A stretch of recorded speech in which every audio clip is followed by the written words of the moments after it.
35 U.S. Senate seats are up for election in this year's midterm elections. 14 of those currently held by Democrats, the other 21 by Republicans. Of course, the Senate is currently split 50-50 between the two parties, with Vice President Kamala Harris as the tiebreaker. And that slim Democratic majority means control of the Senate could flip in Republicans' favor with the upcoming November elections. For more on this, let's bring in our CBS News Washington reporter, Caitlin Huey-Burns, and CBS News political reporter, Adam Brewster. Caitlin, starting with you, how is the government's response to the war in Ukraine potentially going to impact voters when the midterms come?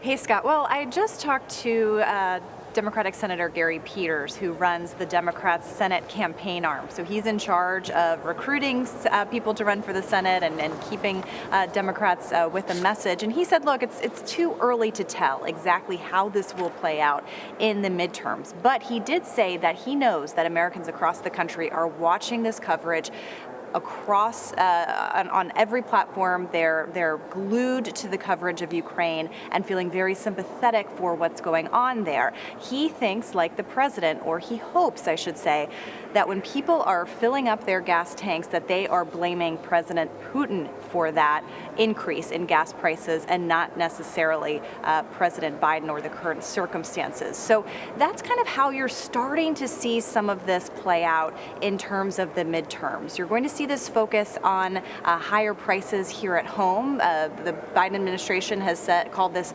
Putin's price hike. Republicans have been saying that increases have been happening well before the Russian invasion of Ukraine. You also have Republicans really trying to message on the issue of opening up U.S. Energy sources with that ban on Russian oil and gas. And so that's kind of where you're starting to see those themes kind of emerge when it comes to that issue. You're also seeing, however, in public polling, we've seen in our poll, Biden has gotten a slight uptick in his approval ratings, even though Americans are wanting him to do more on sanctions, wanting him to do more when it comes to delivering weapons to Ukraine. And they're also saying that they're willing to pay a little more at the pump if that means that is helping end this war in Ukraine.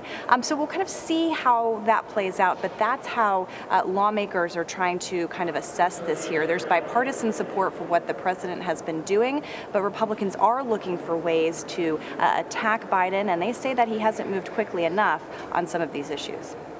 With such narrow margins, each of these issues, each of these races takes on added importance. So, Adam, 50-50 Senate, Vice President's the tie-breaking vote. Every race could swing things. What are the races, though, to watch for the balance of power?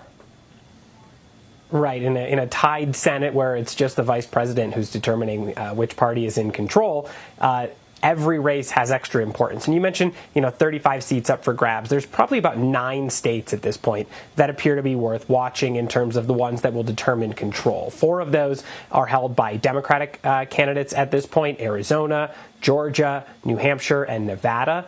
And 5 of those states are held by Republicans. You're looking at Florida, North Carolina, Ohio, Pennsylvania, and Wisconsin. Now, it's worth noting in those Republican-held states, 3 of those seats are currently open because senators are not running for re-election. Rob Portman from Ohio, Pat Toomey from Pennsylvania, and Richard Burr from North Carolina. So you have some contentious primaries there as Republicans figure out who will be their nominee to replace those retiring senators potentially. There's some primary action on the Democratic side. It hasn't quite become as contentious in many of those cases.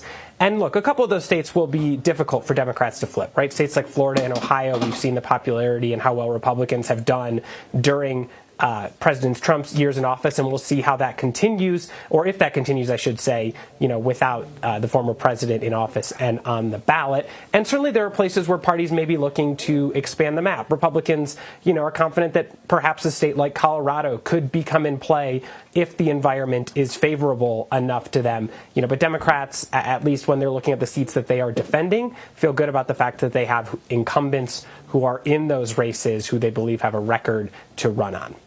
That map you just showed, so symmetrical to the battlegrounds of 2020 and the likely battlegrounds of 2024. To that end, former President Trump says he wants to be active in these midterms. With the Senate primaries coming up, Caitlin, What kind of role can we expect him to play?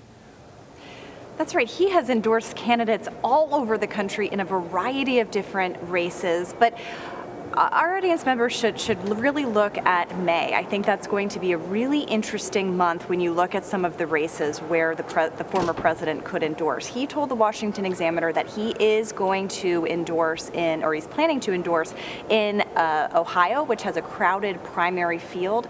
He said he's likely to endorse in Pennsylvania, also another big open wide Republican field there, and potentially Missouri. Ohio holds their primary in the beginning of May, so that's one to watch in terms of the Trump endorsement. And so those are some of the competitive races. In North Carolina, he's also endorsed Representative Tim Budd over the former governor, Pat McCrory. That is going to be a really interesting race to watch in terms of kind of the establishment versus the Trump support. But aside from the competitive battlegrounds, a really interesting race to keep an eye on is the primary in Alabama. Richard Shelby, who's the incumbent senator, as you know, is retiring, and there's a primary for his seat. Former President Trump endorsed Mo Brooks, the congressman who has been a key Trump ally. He has spoken the same way that Trump does about, false claims about a rigged election. But Trump has been looking at the polls and told the Washington Examiner he doesn't like what he's seeing from Mo Brooks. He doesn't think he's doing well, and he may endorse someone else, may switch his endorsement to endorse someone else. Katie Britt, a former chief of staff to Shelby, is running in that primary too. So keep an eye on that, and that will give an idea of kind of where Trump sees his fortunes. He does not want to lose on the endorsement front. It would be notable, at a minimum, for the former president to shift his endorsement. He does like to brag on his batting average of successes and victories, so we'll keep an eye for that. Adam, speaking of that, what are some of the differences you're seeing in these Republican primary races versus the Democratic primary races we're watching, where they're not running toward Trump, obviously? Right. So, certainly you have seen candidates try to position themselves in various races as, being close to the former president, or, if some candidates have chosen to keep him at arm's length, thinking that's a better lane for them to run in. But, broadly speaking, we've seen these Republican primaries become contentious a bit earlier than some of the Democratic primaries that we've seen. If you look at Pennsylvania, for example, an open seat where there are competitive primaries on both sides, we've seen Mehmet Oz and David McCormick, a former hedge fund manager, kind of go after each other, particularly on ties to China. And we haven't necessarily seen the Democratic opponents, Conor Lamb and John Fetterman, really go after each other all that much. Conor Lamb put out an ad earlier this week, sort of focused on his electability message, saying, hey, I beat the Trump machine in previous elections. Like, I am the candidate who can win. That's sort of the message that Joe Biden was carrying.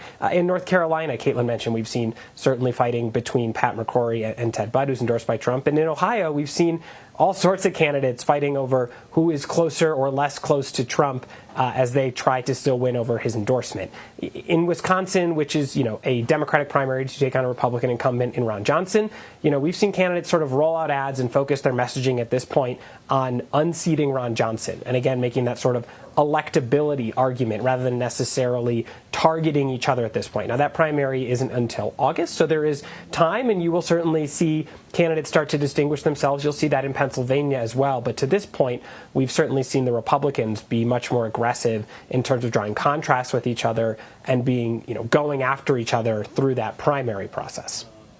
So many ways, for those of us who like to study elections, these primaries are more fascinating because it's not a binary choice. There are multiple candidates. There's a lot of textures and layers politically to this, but it's getting close. Primary season's here. Midterms are coming soon. Caitlin Huey-Burns, Adam Brewster, thank you both.